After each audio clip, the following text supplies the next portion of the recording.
అమ్మా జ్యోతి, ఎలా తెలుసుకున్నానని ఆలోచిస్తున్నావా? ఇది రాము ఫ్లాటు. రాము భార్య జ్యోతి తప్ప ఈ తలుపు ఇంకెవరు తెరుస్తారు చెప్పు? ఊర్లో జరిగిన విషయాలు విన్నాను. నేను ఎవరో తెలుసా? రాము మావయ్య కొడుకుని, గోపిని. ఆహా, మనసు ప్రశాంతంగా ఉంది. తిరుపతి, బెజవాడ వెళ్ళొచ్చాను. మీకు మంచి జరగాలని మనస్ఫూర్తిగా దండం పెట్టుకున్నాను. ఇదిగో ప్రసాదం. రాముకి నేనంటే మహాప్రాణం.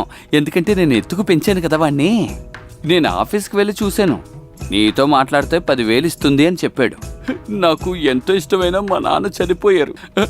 కర్మకాండలు జరపడానికి నా దగ్గర ₹1 కూడా లేదు. చనిపోయారా?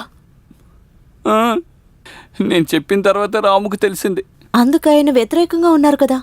రాముకు చెప్పాను, కానీ సొంత నాన్న కదా, కార్యం మొత్తం నేనే చెయ్యాలి కదా.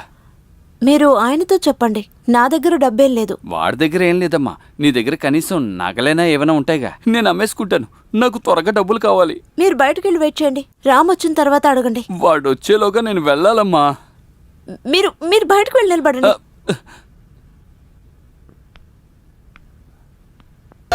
ఏమిటి ఏమిటి జ్యోతి, ఏమిటి?